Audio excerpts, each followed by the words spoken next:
Hello, and welcome to this episode of Midlife Men. Today, I'm joined by Paul Bayliss.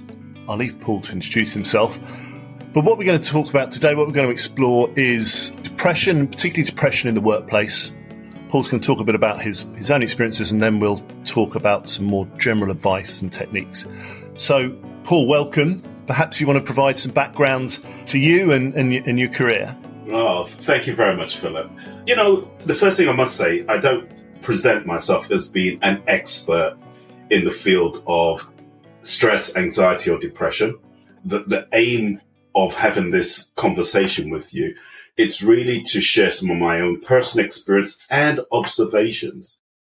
So a little bit about me. I'm nearly 60 years old, believe it or not.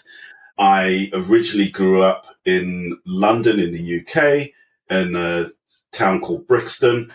And if I could look back at, the 5-year-old me at that time on the streets of Brixton, there is absolutely no way I would think my life will turn out the way it has.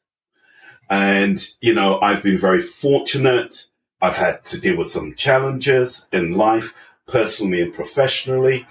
But I've been very fortunate to have a really good career. I've traveled the world. I've worked with some amazing people. And, I now have my own management consultancy business where I work as a contractor. So, in all sense of the external measures, I would say I've been successful. However, I will also say that success is not an antidepressant. Being successful doesn't mean that you're immune from the challenges that affect you as an individual. And that's perhaps some of the things that it would be great to explore in our conversation here. Brilliant. Okay.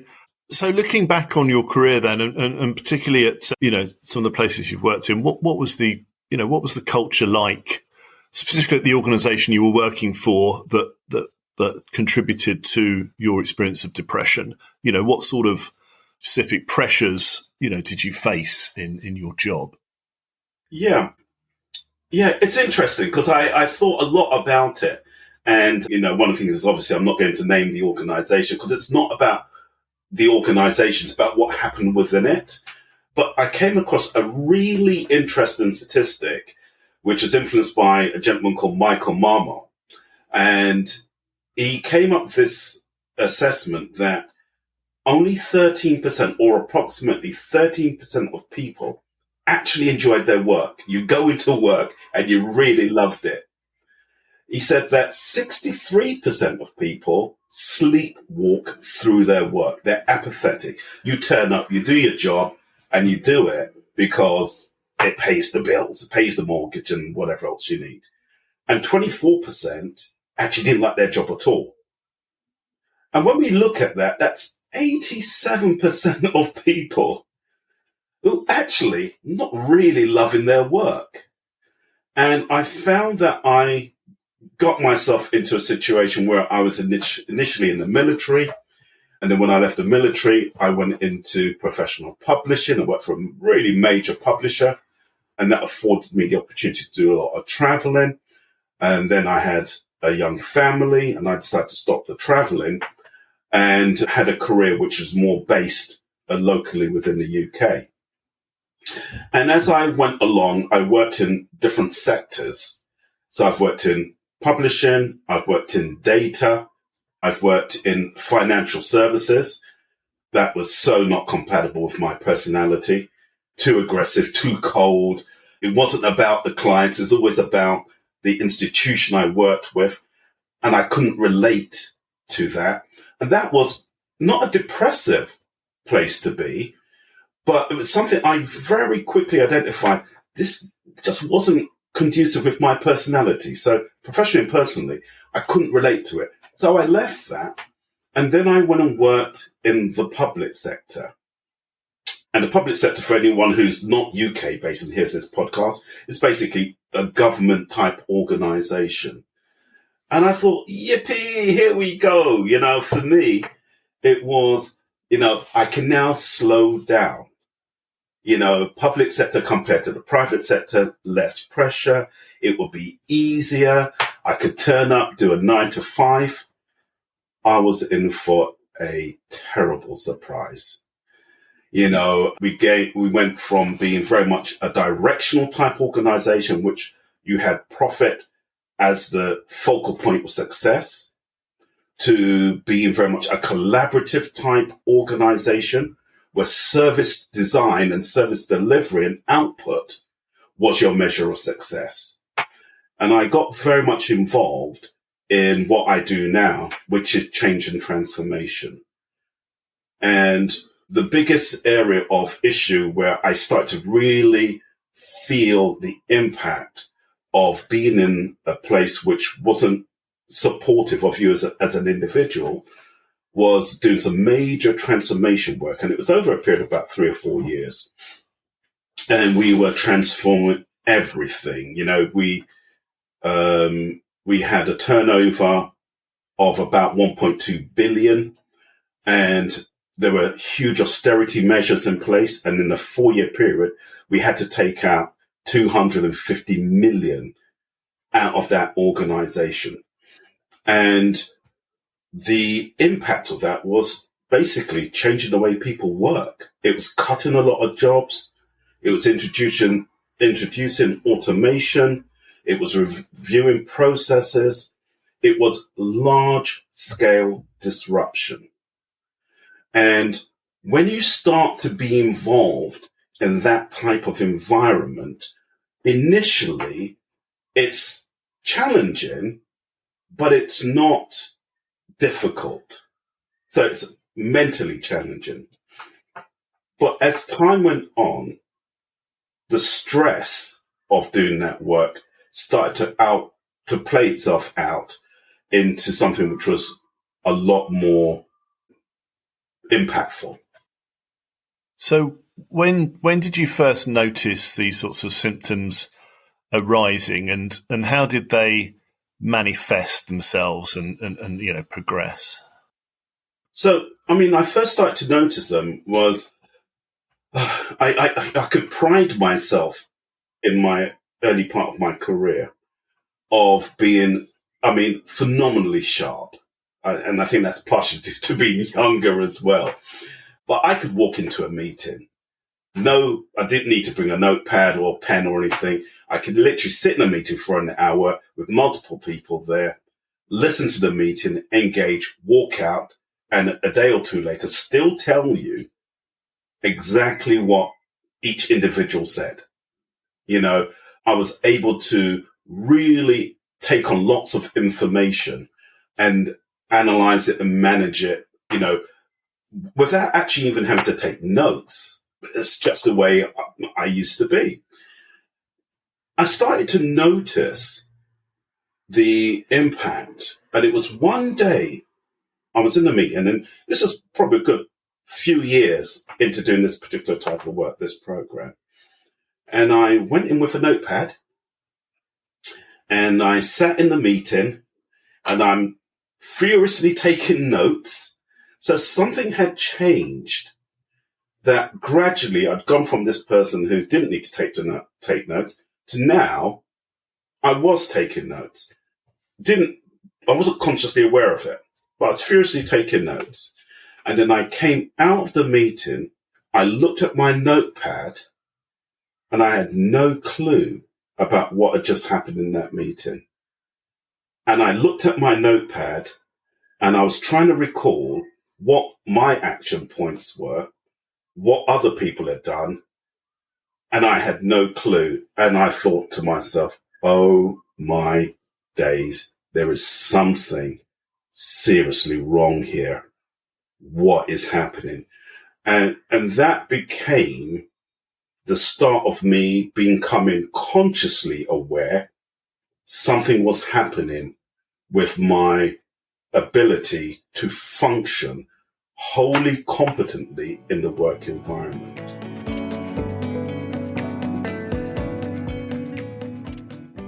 I will say this, because it's a key part of what I do now, but I will say this. Organizations, they really have got to take control and ownership of the culture that they have, because it is that culture that contributes to mental health issues. When I look back, I realized that the way that we were all working was just unreasonable.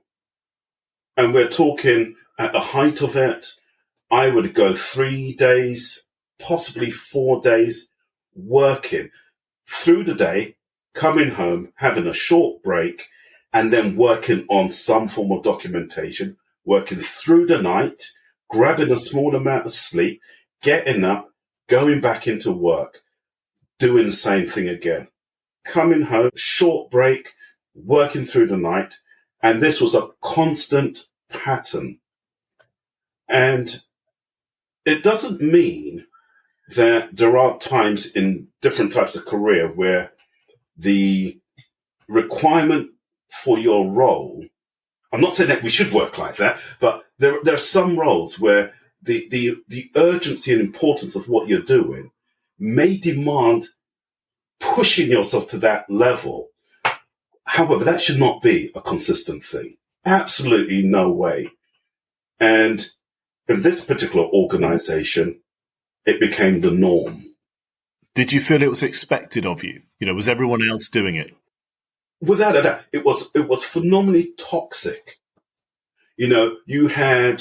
I was part of an internal consultancy team. There was about 6 of us there. In the 4 years, we had 9 different heads leading that team. And we're talking, a head role, which was significantly senior in this organization. And people come in with their enthusiasm. Oh, I know how to do this. And they'll come in and then they will see the toxicity of the organization. I recall seeing directors shouting and swearing at people publicly in the office. That type of behavior should never be allowed.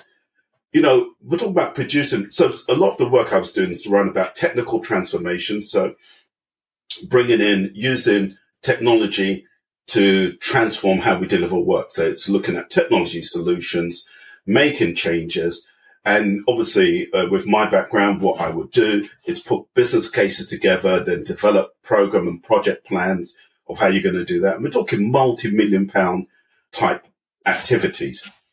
And we're also talking about, taking out a third of the employees. We had, excluding our school staff, there were about 9,000 employees.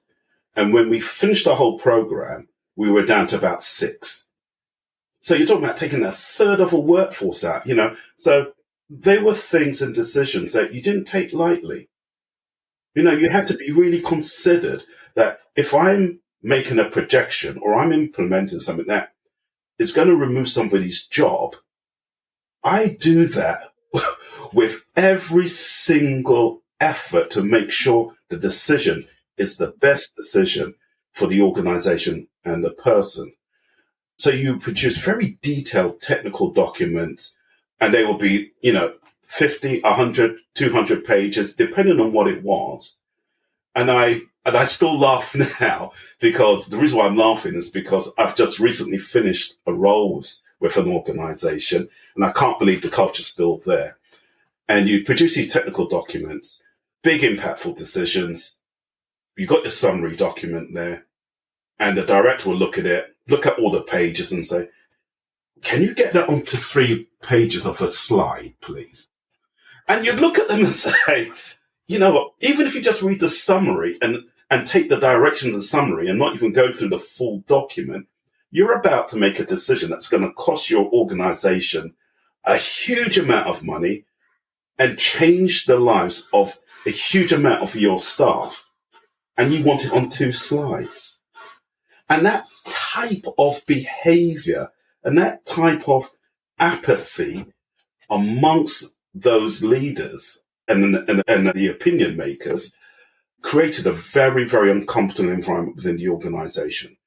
And again, I recall, I became very much aware once I became unwell. I'd become sensitive to picking it up in others. And, as much as we're talking about stress, anxiety, and depression, and it's seen as a negative, it's also a positive, because it's almost like I've got a anti-depression radar. I can pick this up.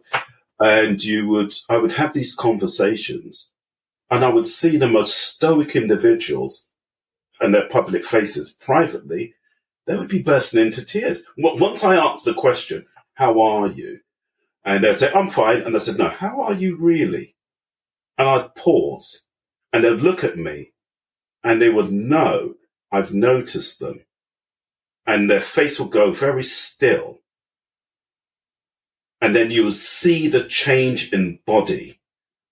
Generally people will start to curl up, face will start to drop, and you could see like the stress and the press. And I can't believe some of the people who I thought were like really hard stone face, and they would burst into tears. And I'm talking about men here as well as women. And you realize that the toxicity of that organization, the exec team knew it. They knew it. That either they were not capable to deal with it, or they chose not to. But quite often, a lot of the issues around this type of impact are things that you can address. They're external. They really are external things. And with the willingness, you can actually do something about it. So I first noticed it when I started to see that my ability to function was impaired. And were there other symptoms as well that you started to witness? Oh, without a doubt. My sleep was terrible. Really had some major challenges with my sleeping. I started to become less sociable. I'm a very sociable person. And I just didn't have the energy to really go out and hang out with friends and do the things that I normally enjoyed. I think I probably at some point in time became quite short. After a while, it's just like, want everything to be done quickly. I'm quite a passive person, although I'm described as quite an alpha character, but a very gentle person. I don't know how that works out, but my temperament became very impatient. And I found that I was constantly reactive, not just professionally, but it started to impact personally as well. So the enjoyment of life became less. The wanting to engage socially became less. And physically and mentally, I started to really, really feel it until at some point I thought, right, okay, let me reach out. So that was your worst. I mean, what was the worst point then regarding your symptoms? What was going through your mind? So the worst point for me was I was absolutely exhausted. And out of the team of 6 of us, there was 1 lady and 5 guys. And I'm looking back now, and all 5 of the men ended up being very seriously. One person, and I can't say it's due to the work, but I think it was a big factor, had a heart attack and died. Another one ended up with some thyroid or glandular type issue, quite serious. Another one had hair falling out. And we're all healthy, really healthy, fit people when we started. But we all started to develop different ailments. And I remember going to the HR director, and I said to her, look, I don't know if you're realizing, but the team is struggling. We're under so much pressure. And she said to me, yes, the exec board has noticed we're going to bring some help in. We've realized we've done all this work. And again, I've got to caveat it with what I said right at the beginning. Being successful is not an antidepressant. Being successful can mask the fact that you're putting yourself under a huge amount of pressure.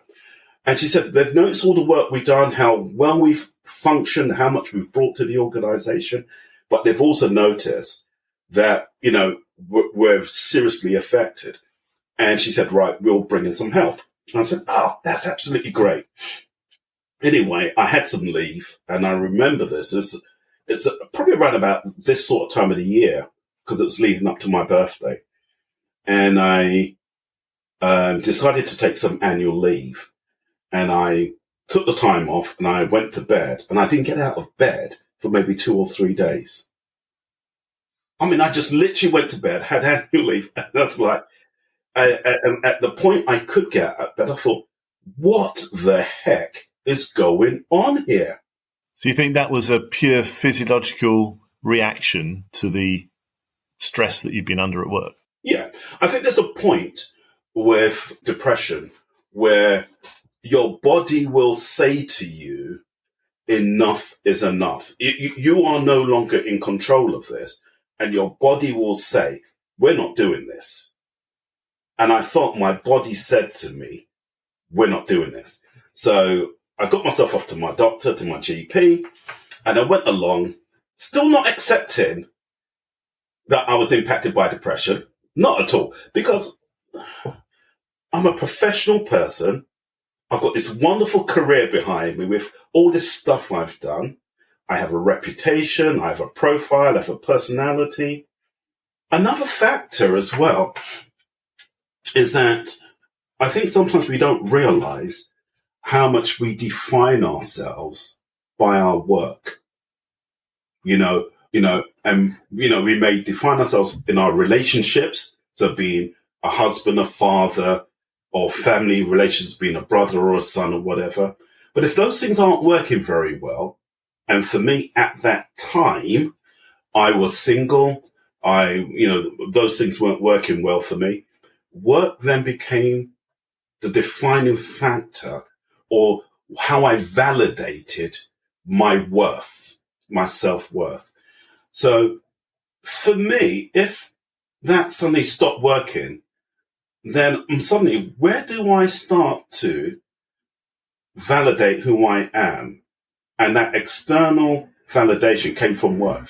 I went to see my GP, and I sat in front of him. I recall the meeting, and I sat in front of him, and he knew me very well. He knew me very well.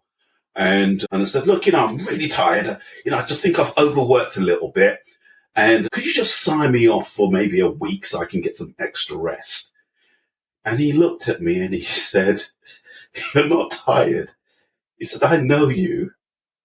You're depressed. And I looked at him in horror. And it was like a Band-Aid being ripped off, or it was like sitting naked in front of the GP. It was like being exposed. And I remember stammering, trying to cover up my vulnerability and say, no, I'm not depressed. I'm just tired. We've got these projects. I'm working really hard. And I did everything I could to try and cover what the doctor clearly saw. And he said, no, you're definitely depressed. You've been working like this for such a long time. And, this is way too much. And your body's telling you time to stop. You need to be off for a minimum of 3 months. I said, no, we can't do this. It's not possible. I mean, and in my head, my doctor then became the person who's coming to assassinate my career. It's like his words was a gun. He's holding to my head, and he's now about to destroy my career. How can you say I'm depressed and give me that label? And 3 months? Are you crazy? What are people going to say? Anyway, we ended the conversation, and I said, look, I just need a sick note for a couple of weeks. All right, so I agreed to a couple of weeks, and just say, undue stress. He wrote out his sick note and he gave it to me, and I left. And I went and sat in my car and feeling really tired, and I just thought, that was difficult. I looked down on the sick note. And he had I'm feeling quite teary right now thinking about this. And he wrote down, suffering with depression, should not come back to work for 12 weeks. So seeing it written down really validated it, did it? Confirmed it? I can feel it now. Yeah. And I sat in that car. You can probably hear it in my voice. I sat in that car and I cried. I literally sat in the car and I cried. Was that relief, do you think? Were you relieved? Or exposed? What do you think drove that? Massive mixture. It was a massive mixture because it was both. It's now out there because I knew I couldn't go back to work in the state I was. But I had to give somebody the sick note to tell them why I was off. And the sick note actually said what it was. So there was the end of my career, the end of my life as I know it. I'll never be the same again. I'm useless. And I don't know how long I sat in that car, but I can assure you, it was a long time. I couldn't drive. I just sat there. And I eventually drove home and I went to my bed and I didn't get out of my bed again, probably for a week or so. And I'm still on leave. So there was the piece of not having to tell work what I've just been told. But then there came a point where, and I remember having good people around you is really important. It's really, really important. And I told two of my closest friends and they came and they were very supportive. But there came a point where I had to tell work. And I remember making a call to my then manager, who at that time must have been the fifth person into the role. And it's laughable now, because that should have been an indicator to the organization that what they were asking this team to do was too much. And I said to him, I've been signed off with, and eventually I said depression. And he said to me, okay, you need to look after yourself, and words to that effect, soothe, the type of managerial talk you expect, from a manager who's just been told by the employee that reports into him that he's been signed off for depression. And it was no surprise to him, no doubt, because he could see with the team what was happening. He could see.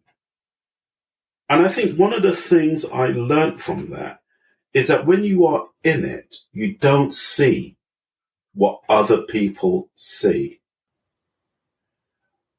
We leak a lot as people when we're going through things. And I know this because I've done all sorts of stuff in terms of body language, especially when I was in business development, and they teach you about this, that, the things that you give away. And so I realized that other people probably noticed my performance had dropped well before I did. And this manager, he just said to me, he said, look, take some time out for yourself. Would you like me to put you in touch with somebody who has gone through what you're going through now? And I just said, yes, please. That's all I could think of. Yes, please. Anyway, he said, let me go and have a word and see what I can do. And then that ended that call. And at that point, the phone went down and I probably just thought, my life is over now. My professional career is dead. And wow, this is what you get for trying too hard.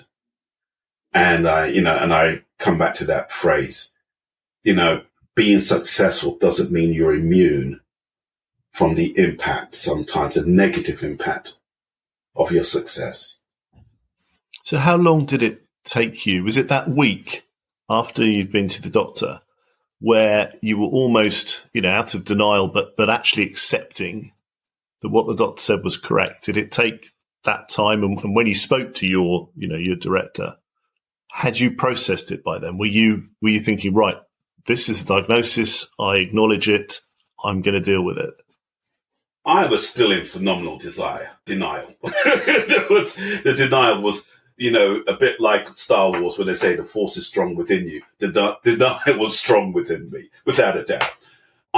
Although I had told him, the then act of sending in the sickness certificate probably took about another 6 weeks. I remembered it took ages.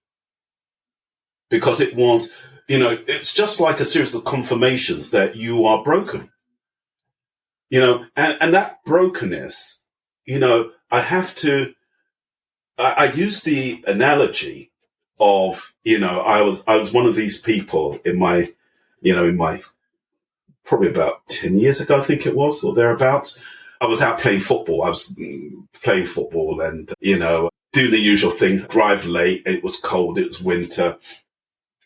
And I decided that I didn't need to warm up, so I just got out there in the cold, kind of jogged for about 30 seconds and then started to play football, and it's five-a-side. And this was at Wimbledon, oh my God, swear. Crystal Palace. This was at Crystal Palace's football grounds. And then I did a turn, and I heard a massive, in my head, it was a really loud sort of bang. And then suddenly, about 2 or 3 seconds later, I felt this awful pain, and I hit the ground. I had snapped my Achilles tendon. Literally just snapped it. And went straight to hospital, and they looked and said, yeah, good thing you came straight in. Yeah, you totally snapped your Achilles.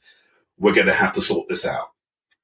And then I had this massive oversized boot, and they did all the treatment to repair it. And then I had to wear this boot, which I ended up wearing probably, I think it's about 6 months, maybe a bit longer, because it took a while to heal.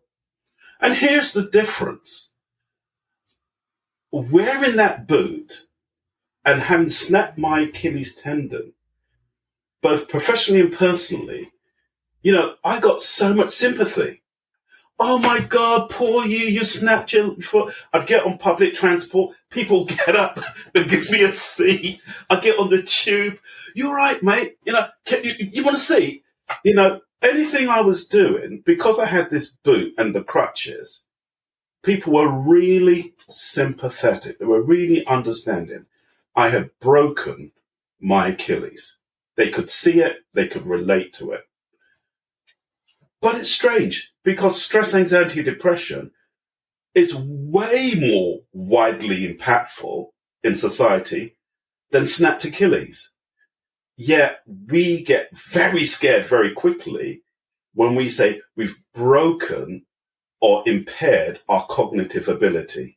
We've impaired our ability to interact. We've put our minds under so much stress that our minds have said, enough.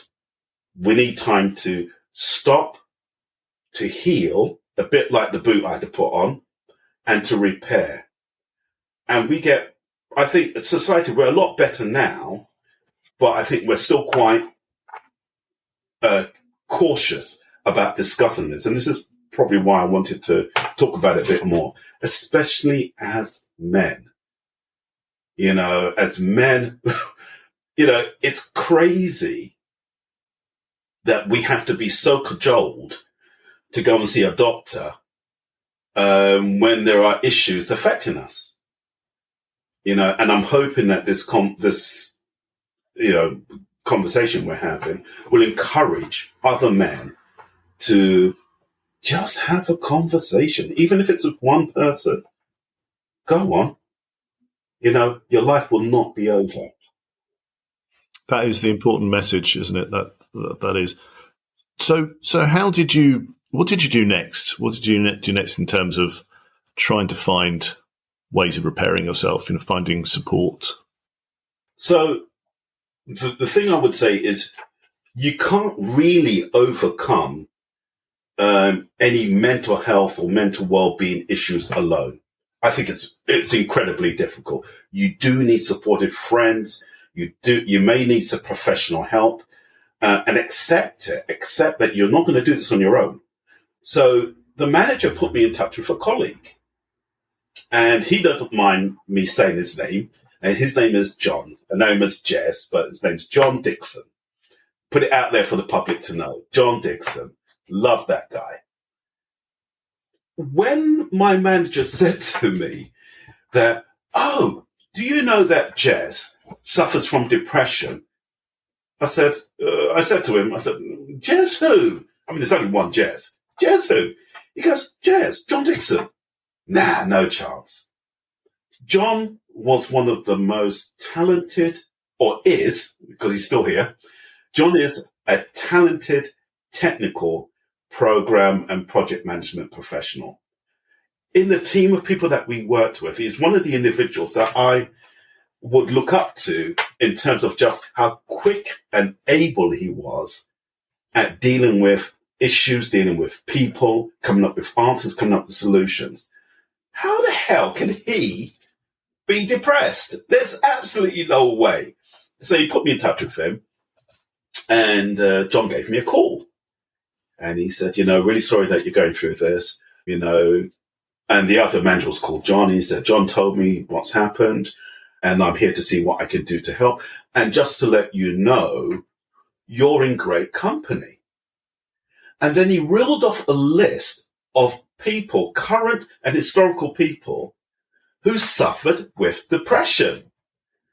And I was like, oh my God. And I mean, and we know the names now. I mean, but it was at that time, what he did was he normalized the fact that, look, you're not that special. This is not a Paul issue, you're not the only one. This is quite normal, especially amongst high-performing individuals. And he sent me a book. I remember he sent me a book, and it was almost like a kid's book, really simple language. And it just told the stories of all these famous people who had suffered and lived with depression. And he shared his story. And his story was basically, he had hit an impact, probably not dissimilar to myself, where he became depressed, and now he lives as a high-functioning depressive. I think I probably got that wrong. But it's basically, he knows that he's susceptible to future depression. So whenever he feels that things are too stressful or too difficult, he pulls himself away a little bit. And he manages that. He has a little bit of downtime and he comes back. Now, I never knew this at all. And I'd worked with this guy for a good while. So getting the professional help was speaking to John, having somebody to talk to and normalize it, speaking to some friends and family. I had a friend, his name's Jason. He's passed, unfortunately he died a few years ago. And Jason absolutely loved this guy to bits. Every day he sent me a text. Hi P, how you doing? Just to let you know that I'm here if you ever need to call me. And it would go weeks before I had the ability to respond to him. I couldn't respond. But yet every day this text would appear and he would get no response. And eventually when I was able to respond, I'd respond and say, thank you, really appreciate you sending a text. It means a lot to me, because it was a few people like that just kept me aware. And I sat down with him one day and I said, I wasn't responding to you. And he said, I know you couldn't, but I needed you to know I was there. So, all this conversations about dealing with depression, sometimes for those of us who are supporting people who are going through issues, sometimes you don't get a response, but that doesn't mean what you're doing isn't impactful.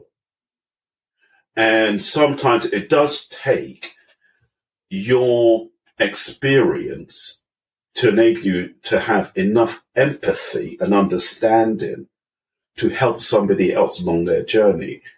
And, as a result of this experience, I've had so many family friends who have come to me and said, oh, by the way, I'm going through X, or my sister or my brother's going through X, and then I've been able to talk. Would you talk to them?